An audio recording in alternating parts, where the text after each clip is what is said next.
जय हिंद फ्रेंड्स, मैं सुमित कुमार एक बार फिर से आपका स्वागत करता हूं मेरे इस YouTube channel learn with Sumit में। तो यार आज मैं आपके लिए लेकर आया हूं करंट अफेयर की ये सीरीज। आपको पता है कि मेरी जो डेली 8:30 बजे एक करंट अफेयर की क्लास चलती है जिसमें डेली न्यूज़पेपर एनालिसिस हम डिस्कस करते हैं, राइट। अन अकेडमी वॉरियर्स यूट्यूब चैनल पे चलती है। अगर आप इसमें नहीं आते हो तो आना स्टार्ट करो। न्यूज़पेपर पढ़ने का एक अलग ही व्यू मैंने डेवलप कर रखा है, आपको सिखाने की कोशिश करूंगा। बहुत बच्चा लाइव होता है, आप भी जुड़ा करो, बहुत मजे आएंगे। जिसमें द हिंदू के मोस्ट इंपॉर्टेंट आर्टिकल्स में डिस्कस करता हूँ, हॉट टॉपिक्स होते हैं वो डिस्कस करता हूँ, डेली के 5 से 6 क्वेश्चन डिस्कस करता हूँ। बहुत कुछ चीजें हैं डिस्कस करने को, आप यहाँ पे जरूर आया करो। तो यहाँ पे जो मैं मंडे टू फ्राइडे पढ़ाता हूँ उसकी जो समरी होती है मैं हर सैटरडे को अपने YouTube channel learn with Sumit पे डालता हूँ। लास्ट वीक की मैंने समरी लास्ट सैटरडे अपलोड कर दी थी, इस वीक की मैं ये आज अपलोड करने जा रहा हूँ। So this is part 2 of January. ठीक है यार, यहाँ पे मैं बता रहा हूँ न्यूज़ पेपर एनालिसिस से जो चीजें निकल आई है, डेली करंट अफेयर और टॉपिक्स जो भी हैं सारी चीजें डिस्कस करते हैं। अगर आप किसी भी ऐसे एग्जाम की तैयारी कर रहे हैं जिसमें करंट अफेयर पूछा जाता है तो ये सीरीज आपके लिए बहुत ज्यादा हेल्पफुल है। इसको मैक्सिमम से मैक्सिमम लोगों तक आप शेयर करो, बहुत ही मजा आने वाला है। अलग ही तरीके से चीजों को हम पढ़ेंगे। चलो ठीक है, ये चीजें तो हो गई। अगर आपको मेरे एफर्ट्स पसंद आ रहे हैं तो do subscribe to my YouTube channel learn with Sumit. यहाँ पे आपको हिस्ट्री, ज्योग्राफी, करंट अफेयर की सीरीज मिल जाएगी। आने वाले टाइम में पॉलिटी भी स्टार्ट हो रही है, इकोनॉमिक्स भी स्टार्ट हो रही है। एंड बहुत ही जल्द मैं ऐसा सिस्टम डेवलप करने वाला हूँ कि लर्न विद सुमित को मैं वन स्टॉप सॉल्यूशन बनाऊंगा फॉर पेपर 2 जीएटी में। जो भी सब्जेक्ट आते हैं, physics, English, bio, chemistry, GS, हर चीज का सॉल्यूशन लर्न विद सुमित होगा। ठीक है, तो उसके लिए मैं काम कर रहा हूँ। आपके सितंबर वाले एग्जाम को ही टारगेट करा है मैंने कि उससे पहले सारे कोर्सेज मुझे कंप्लीट करने हैं। ठीक है, तो वो मेरा टारगेट रहेगा, उस पर धीरे धीरे काम चल रहा है। तब तक आप ये करते रहे कि चैनल को ग्रो करने में हेल्प करें, अपने यारों दोस्तों को शेयर करें। मेरे अन अकेडमी पर नए कोर्सेज आ चुके हैं, 2 बैच कोर्सेज लॉन्च हो चुके हैं, दोनों में मैं जीएस पढ़ा रहा हूँ। एक तो कल से स्टार्ट हुआ है, जाके ज्वाइन कर लो। बहुत ही बढ़िया डिटेल तरीके से चीजें होती है, ज्वाइन कर लोगे फायदे में रहोगे। वरना यूट्यूब पे जो चीजें चल रही हैं वो तो चल ही रही हैं। इसके लिए आपको कोड लगाना है मेरा सुमित कुमार 9। 10% की छूट आपको मिल जाएगी। 4,000 रुपये फीस है 3 महीने के की। ठीक है, उस पर 10% की छूट, 400 रुपये छूट, तो 36 रुपये का कोर्स पड़ जाता है। चलिए जी, अब आप अपना मेन कंटेंट स्टार्ट करते हैं।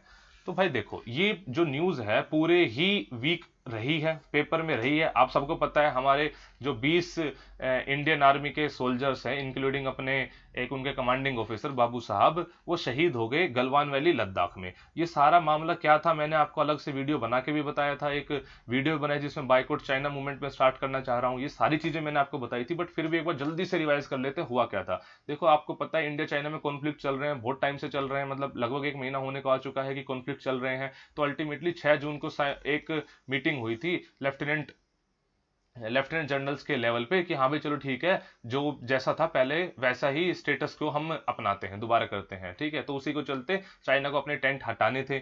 लेकिन अब हुआ कि यहाँ से एक टीम गई जिसने मतलब मेक श्योर करना चाह रहे थे कि हाँ भी टेंट वेंट हट गए नहीं हट गए।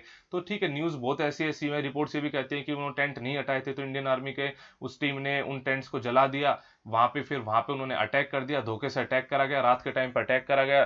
तो भाई बहुत ही जबरदस्त फेस ऑफ चला। इंडियंस पे बेसिकली धोखे से अटैक हुआ है, और अटैक वहां पे गोलियां नहीं चलती है, वहां पे अटैक हुआ है मेटल रोड से, वायर्ड रोड से, ठीक है, पत्थरों से ऐसा अटैक हुआ है। एंड अल्टीमेटली हमारे 20 इंडियन सोल्जर शहीद भी हो गए, तो बहुत बड़ी न्यूज बनी। चलो ये तो ठीक है, ये तो हमने पढ़ लिया है। हमने अब थोड़ा सा ये जो पॉलिटिकल पॉइंट ऑफ व्यू से, और भी मैंने इसको बहुत अलग अलग तरीके से चीजें मैंने अपनी यूट्यूब चैनल पे बहुत वीडियोस डाली हैं इसकी, मतलब जो डेली करंट अफेयर थी मैंने हर में समझाया है। अपनी एक अलग से मैं वीडियो दिखाऊंगा भी जो आपको मैंने डाली है, वो भी बात है सारी। चलो जो भी चीजें हैं वो तो ठीक है, पॉलिटिकल पॉइंट ऑफ व्यू से तो चीजें हो गई हैं, हमारी देशभक्ति वाली भावनाएं भी ठीक है, लेकिन एग्जामिनेशन पॉइंट ऑफ व्यू से क्या इंपॉर्टेंट है वो हमें थोड़ा सा देखने की जरूरत है। देखो यहाँ पर है ये गलवान वैली, ये अपना लद्दाख एरिया है, ये अक्साई चीन वाला एरिया है। अक्साई चीन को आप सबको पता है 1962 की वॉर में भारत ने अक्साई चीन वाला जो एरिया है, ये चाइना को हार हार गए थे हम चाइना को। ठीक है, तो भाई साहब जो पहले इंडिया का पार्ट हुआ करता था ये वाला एरिया, आज के टाइम पे चाइना का पार्ट है, इसको हम अक्साई चीन के नाम से जानते हैं। तो यहीं पे जो ये बॉर्डर है इसी को हम बोलते हैं आज के टाइम पे India China border. This is LAC line of actual control. अब इसको लेकर भी इश्यूज रहते हैं। हमारे अकॉर्डिंग जो लाइन ऑफ एक्चुअल कंट्रोल है वो अलग है, चाइनीज के अकॉर्डिंग अलग है। दैट इज वाई हमेशा ये कॉन्फ्लिक्ट का इशू रहता है। वहां पे ना ऐसे ऐसे माउंटेन्स है, तो हमारे अकॉर्डिंग जो ये है ना, जो हमारे अकॉर्डिंग जो लाइन ऑफ एक्चुअल कंट्रोल है इंडिया की तरफ से, वो है 8th माउंटेन, इसको ए फिंगर बोलते हैं, 8 फिंगर। चाइना के हिसाब से वो है 2nd फिंगर तक। ठीक है, लेकिन एक्चुअल कंट्रोल आज के टाइम पे इंडिया का है 4th फिंगर तक। ठीक है, तो ये वाला जो एरिया है हमेशा ना कॉन्फ्लिक्ट वाला एरिया रहा है। ठीक है, कॉन्फ्लिक्ट वाला एरिया रहा है ये हमेशा ही। ठीक है, पता ही नहीं किसको कि भाई मतलब यहाँ पे ना तो मतलब ऐसा परमानेंट पोस्ट इंडिया की, ना परमानेंट पोस्ट चाइना की है, दोनों आपस में आते जाते रहते हैं, दोनों आपस में आते जाते रहते हैं। ठीक है, सो दैट इज वाई ये कॉन्फ्लिक्ट जोन बना। अब वहां पे क्या करा उन्होंने भाई, अपने टैंक ये अपने टेंट वेंट लगा लिए, तो वही एक अपने आप ही इतना बड़ा इशू बन गया ये। तो ये गलवान वैली का आपको लोकेशन पता होनी चाहिए, अक्साई चीन का आपको पता होना चाहिए, ये सारी बातें ठीक है। ठीक है, चलिए ठीक है, मैं आपको ये और ये फिगर और दिखानी जरूरी थी, जिससे मुझे आपको बताना था कि कहाँ कहाँ पे आज के टाइम पे डिस्प्यूटेड एरिया है। ठीक है, ये देखो लद्दाख में है, हिमाचल में है, हर जगह है। वही तो कह रहा हूँ, जो अपना ये अरुणाचल प्रदेश है, अरुणाचल प्रदेश को तो जो चाइना है पूरे पूरा अपने मैप में दिखाता है।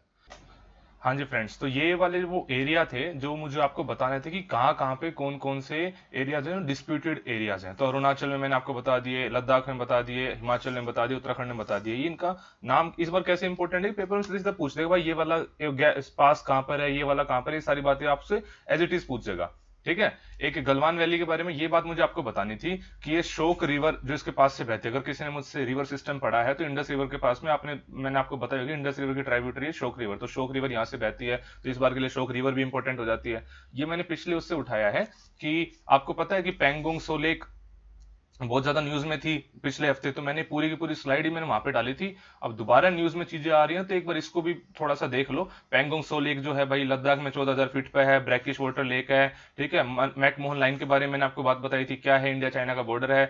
शिमला कन्वेंशन साइन हुआ था 1914 में, ब्रिटिश इंडिया एंड तिब्बत के बीच में, इसको है मैकमोहन लाइन। फिर मैंने एलएसी भी आपको बताया था, लाइन ऑफ एक्चुअल कंट्रोल क्या है। ये सारी बातें मैंने आपको पहले वाली वीडियो में बता दी है, तो एक बार जाके देख लेना वहां पे अगर अभी तक ना देखी हो। तो इंडिया चाइना का बॉर्डर की लेंथ भी बहुत ज्यादा इंपॉर्टेंट है इस बार के लिए।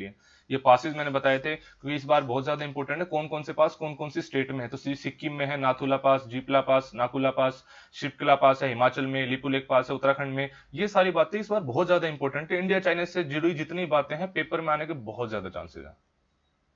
ये मैंने वीडियो बनाई थी बाइकआउट चाइना वाली, देखो सबको पता है, ये स्पेलिंग थोड़ी गलत लिख दी है। ठीक है, सबको पता है कि ये बाइकआउट ऑफ चाइना वाली मूवमेंट चल रही है, ट्विटर पे ट्रेंड कर रही है, सारी बातें हैं, मेक इन इंडिया ये सब। लेकिन कुछ आर्टिकल्स कहते हैं कि क्या सच में इंडिया ये चीज अचीव कर सकता है? क्या आज तक इतिहास में ऐसा हुआ है कि बाइकआउट मूवमेंट सक्सेसफुल हुई हो? नहीं, नहीं हुआ है। तो इंडिया क्या सच में एक एग्जांपल बन सकता है? बन तो सकता है, लेकिन यार उसके बाद इंडियन इकोनॉमी कितनी ज्यादा स्टेबल रहेगी ये अपने आप में क्वेश्चन मार्क है।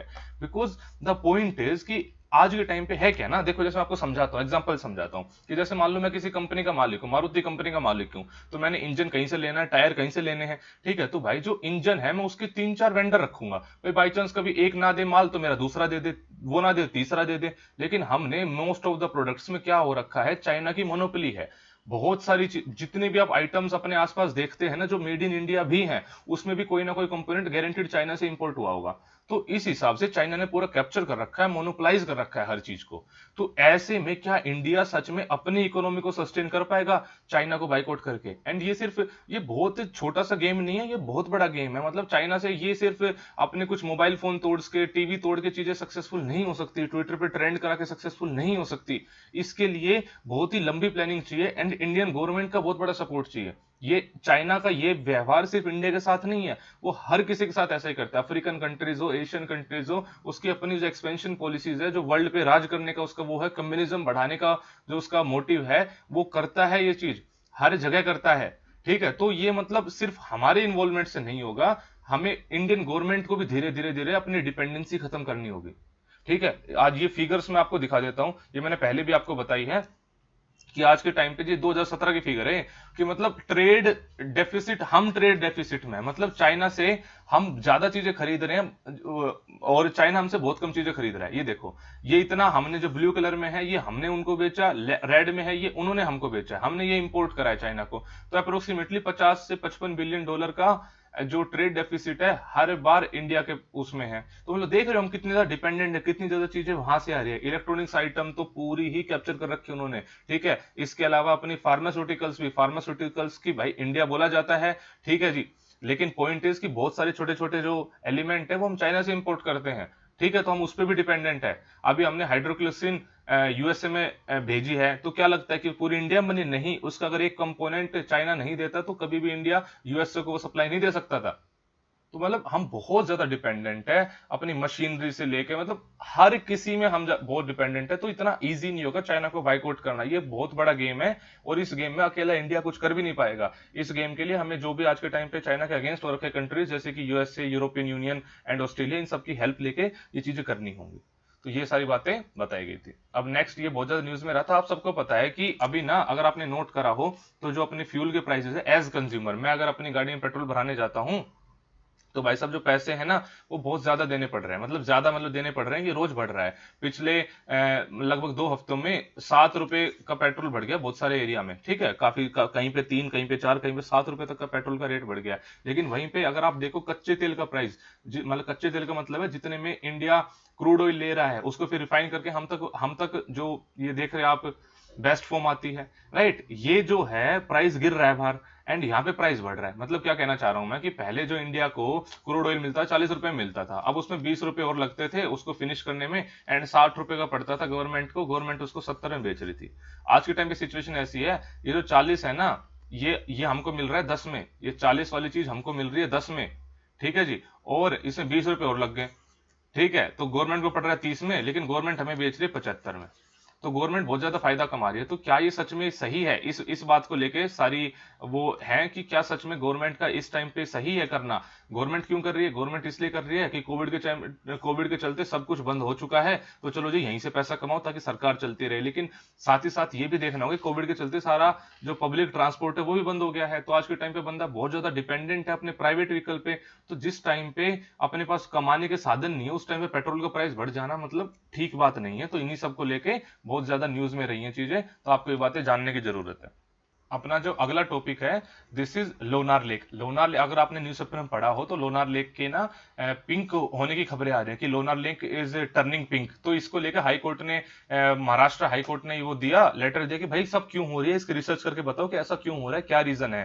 ठीक है, तो आपके लिए क्या इंपॉर्टेंट है? एक तो आपके लिए इंपॉर्टेंट है कि लोनार लेक है कहाँ पे और लोनार लेक में मतलब खास बात क्या है। तो आपको बता दूं जो लोनार लेक है that is a Meteor lake. Meteor lake का मतलब क्या है? अगर आपने देखा होगा कभी शूटिंग स्टार या टूटते हुए तारे, वो एक्चुअली में स्टार्स नहीं होते हैं। वो होते क्या है कि छोटी छोटी रॉकी बॉडीज हैं, ठीक है, वो रॉकी बॉडीज मतलब सोलर सिस्टम एग्जिस्ट करती है, जब वो अपना मतलब एक तरह से पाथ ही मान लो भूल जाए, कुछ भी मान लो, because of some other forces, वो जब अपने बहुत तेज स्पीड से मूव करती है तो बिकॉज ऑफ एटमोस्फेरिक फ्रिक्शन ऐसा लगता है कि दे आर बर्निंग। तो बर्निंग, जो बर्निंग होती है वो हमें दिखती है। कैसे हमें दिखती है वो बर्निंग? जैसे कोई स्टार है टूटता हुआ तारा जिसको बोल देते हैं। तो ये जो है मोस्ट ऑफ द टाइम अर्थ के सरफेस तक नहीं पहुंच पाता है। जो जो अर्थ के सरफेस तक पहुंच जाते हैं उसको हम बोलते हैं मिटियोर। तो ऐसे ही महाराष्ट्र में एक जगह है, वहां पे मिटियोर गिरा था आज से 50,000 साल के आसपास पहले।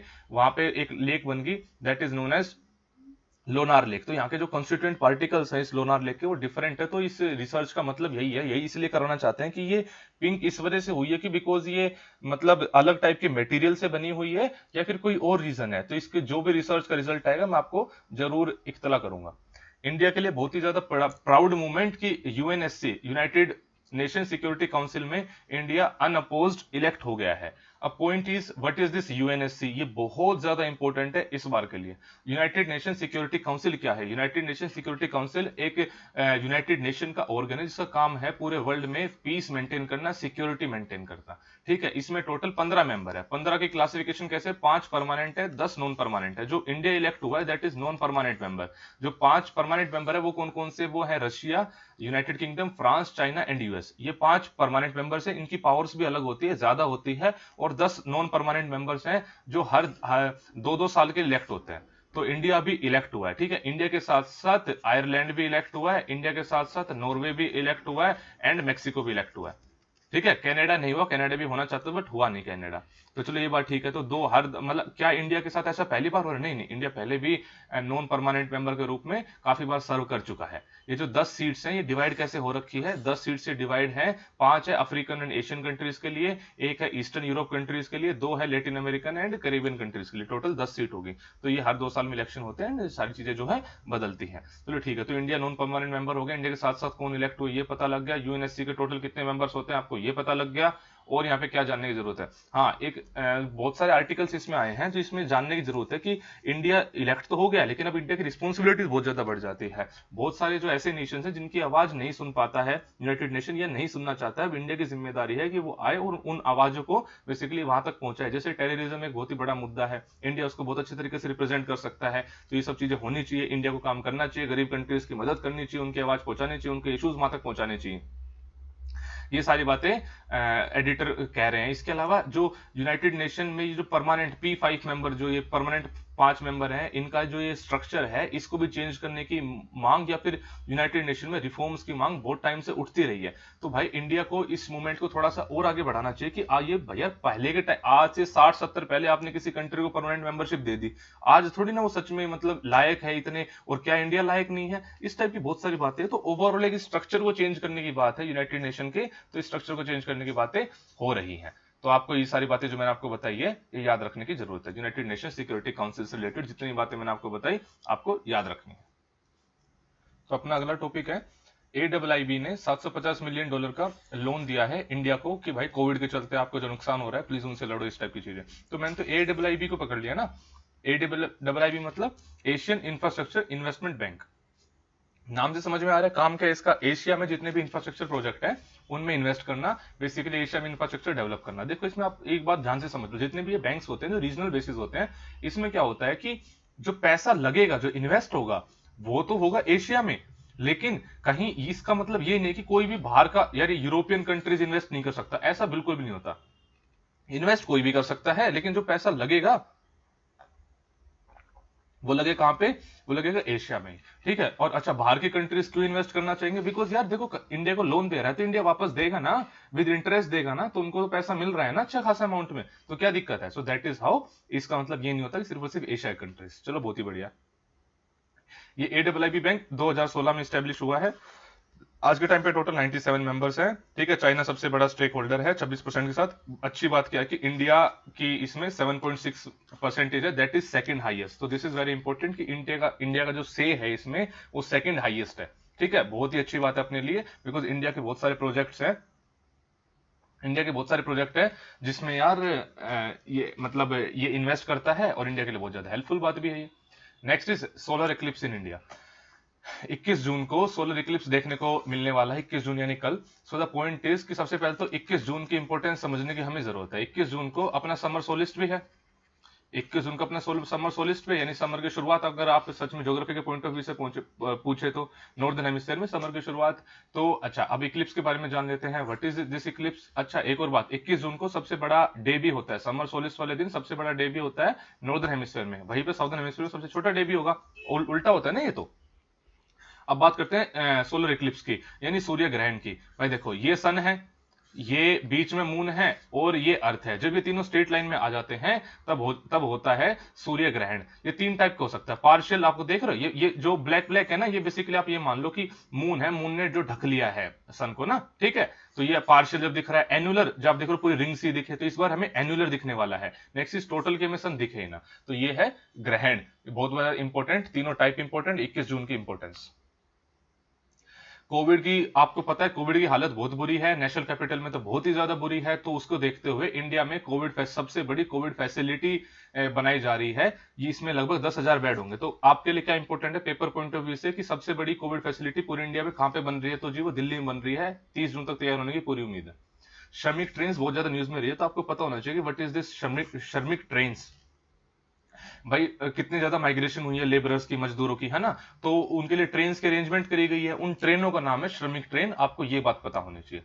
जीएसटी काउंसिल मीट, ये इंपॉर्टेंट क्यों है? एक तो आपको कैसे, देखो जीएसटी काउंसिल मीटिंग हुई, ये बात तो बहुत ही बढ़िया है, इसमें कोई दिक्कत नहीं है। आपको जीएसटी काउंसिल क्या है ये पता होना चाहिए, और इसके कौन कौन से मेंबर है, चेयरमैन कौन होते हैं, ये सारी बात आपको पता होना चाहिए। तो जीएसटी काउंसिल अपने आर्टिकल 279A के अकॉर्डिंग एक कॉन्स्टिट्यूशनल बॉडी है। आप जानते हैं जीएसटी 2017 में इंप्लीमेंट करा गया, 101वां अपना कॉन्स्टिट्यूशनल अमेंडमेंट एक्ट था, संविधान संशोधन था, उसके तहत जीएसटी को इंट्रोड्यूस करा गया।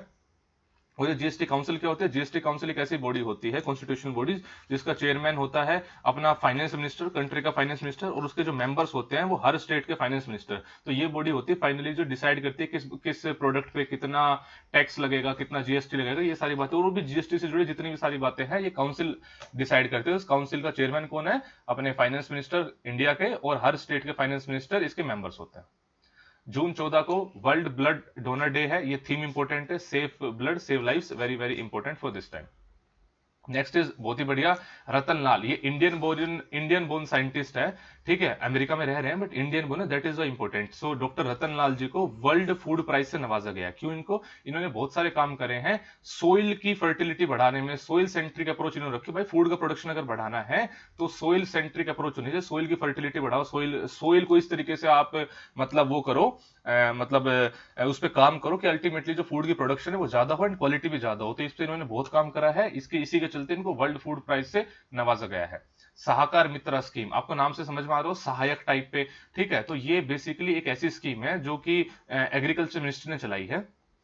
नरेंद्र सिंह तोमर हमारे एग्रीकल्चर मिनिस्टर है। इसमें होगा क्या, जो भी बच्चे जो एग्रीकल्चर फील्ड से जुड़े हुए हैं, एग्रीकल्चर फील्ड में काम कर रहे हैं, उन बच्चों को एक इंटर्नशिप प्रोग्राम के तहत जो जितने भी गवर्नमेंट बॉडीज हैं, कॉर्पोरेट्स हैं, उनमें काम करने का मौका मिलेगा, ठीक है। क्या इससे फायदा क्या होगा? इससे फायदा होगा कि भाई जो नए नए माइंड डिपार्टमेंट में आ रहे हैं उससे डिपार्टमेंट में इनोवेशन बढ़ सकती है एंड बच्चों को सीखने को मिल सकता है। उनको पता होगा कि पहले से कि हमें किस डायरेक्शन में क्या काम करना है, तो कॉलेज में अपनी पढ़ाई उस हिसाब से कर सकते हैं। तो सहाकार मित्र स्कीम आपको ये पता होनी चाहिए किस लिए लोकेटेड है।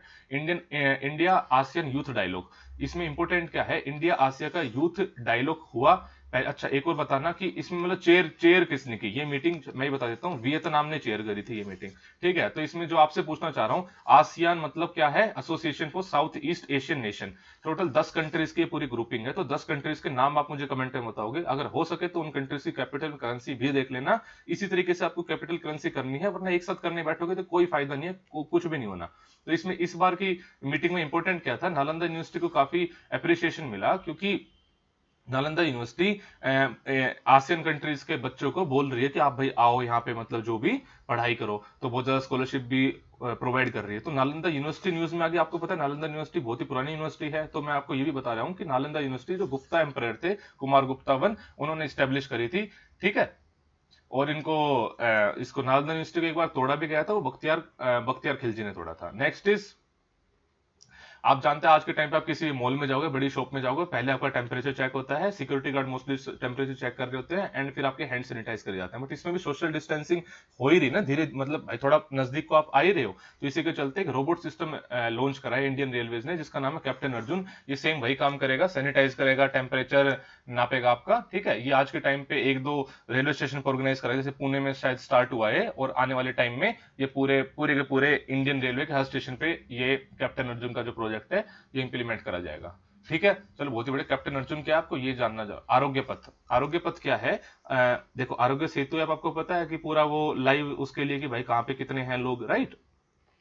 तो भाई साहब आरोग्य पथ क्या है? आरोग्य पथ एक ऐसी ऐप है, जितनी भी अपनी हेल्थ केयर की सप्लाई है, देखो इस टाइम पे हेल्थ केयर की सप्लाई में वो रहना बहुत ज्यादा जरूरी है, सिंक्रोनाइजेशन है ना, बहुत ज्यादा जरूरी है। बिकॉज पेंडेमिक है भाई, कभी भी किसी टाइप की जरूरत पड़ सकती है। तो ये पता होना चाहिए कि ये वाली फैसिलिटी कितने टाइप में आने वाली है, कहाँ पे अभी क्या स्टेटस है, कितना टाइम लगेगा। तो पूरी हेल्थ केयर सप्लाई चेन को एक तरीके से सिंक्रोनाइज रखने के लिए ये ऐप लॉन्च करी गई है, आरोग्य पथ। आपको पता होना चाहिए आरोग्य पथ किससे रिलेटेड ऐप है। पंचवटी योजना, पंचवटी योजना हिमाचल प्रदेश के सीएम है जयराम ठाकुर साहब, उन्होंने लॉन्च करी है। ये सीनियर सिटीजन स्पेसिफिक है, रूरल एरियाज में जितने भी। ये क्या होगा क्या कि अलग अलग ब्लॉक्स में वो पार्क्स वार्क्स बनाए जाएंगे, ताकि उनकी थोड़ी सी सोशल लाइफ मतलब ठीक रह सके, हैपनिंग रह सके, वहां पे कुछ वो क्वालिटी टाइम स्पेंड कर सके। तो इसके लिए पंचवटी योजना किसने स्टार्ट करी है? हिमाचल प्रदेश की सरकार ने स्टार्ट करी है। किस लिए स्टार्ट करी है? सीनियर सिटीजन के लिए स्टार्ट करी है, आपको ये पता होना चाहिए। जर्मी क्लीन, ये डीआरडीओ ने एक सिस्टम वो करा है, डेवलप करा है, पूरा का पूरा एक सैनिटाइजिंग चैम्बर है, जो आज के टाइम पे भाई कोविड के टाइम पे सबसे आगे फ्रंट पे कौन खड़ा है? अपने हेल्थ केयर वर्कर्स और अपने सिक्योरिटी पर्सनल्स, ठीक है। तो पुलिस की, सिक्योरिटी पर्सनल्स की जितनी भी ड्रेसेस है, उनको पूरी तरीके से बढ़िया तरीके से सैनिटाइजेशन का ये प्रोसेस है, जिसका नाम है जर्मी क्लीन। तो जर्मी क्लीन क्या है आपको ये पता होना चाहिए। अभी अभी आई मतलब इस स्टडी के अकॉर्डिंग ये पता लगा कि पिछले 5 साल में सबसे ज्यादा अमेजन फॉरेस्ट को डिफोरेस्ट करा गया है। ठीक है, मतलब अमेजन फॉरेस्ट अर्थ का लंग भी बोला जाता है, because it is a evergreen forest. इसके बारे में थोड़ी सी बात आपको मैप पे जाननी है कि आपको जाके देखना है कि अमेजन फॉरेस्ट एक्चुअली है कहां पे, कौन सी कंट्री में है। मैं आपको बता दूं, इसमें ट्रॉपिकल एवरग्रीन फॉरेस्ट मिलते हैं। एवरग्रीन फॉरेस्ट कब कहां पे होते हैं, जहां पे बहुत ज्यादा बारिश होती है। तो आपको थोड़ा सा मैप पे देखना है कि एग्जैक्टली कहां पे लोकेटेड है, कि बारिश वहां पे ज्यादा क्यों हो रही है। ये सारी बातें आप एक बार जाके आपको मैप पे निहारनी जरूर है। और एक और आपको बात सर्च करनी गूगल पे कि कौन सी ऐसी रिवर है जो अमेजन फॉरेस्ट से बह रही है, एंड क्या उस रिवर की कोई खास बात है। खास बात है तो आपको बतानी है। ठीक है, तो ये था अपना पार्ट, ये मतलब जनवरी की समरी का पार्ट 2। पार्ट 1 पिछले सैटरडे आ गया था। तो अगर आपको मेरे एफर्ट्स पसंद आ रहे हैं तो जरूर सब्सक्राइब करना अपने learn with Sumit YouTube channel को। मुझे अनअकैडमी पे भी फॉलो कर सकते हो। ठीक है, जल्दी मिलते हैं आपसे नेक्स्ट पार्ट में। तब तक के लिए सुरक्षित रहें, पढ़ते रहें, मेहनत करते रहें। जय हिंद, जय भारत।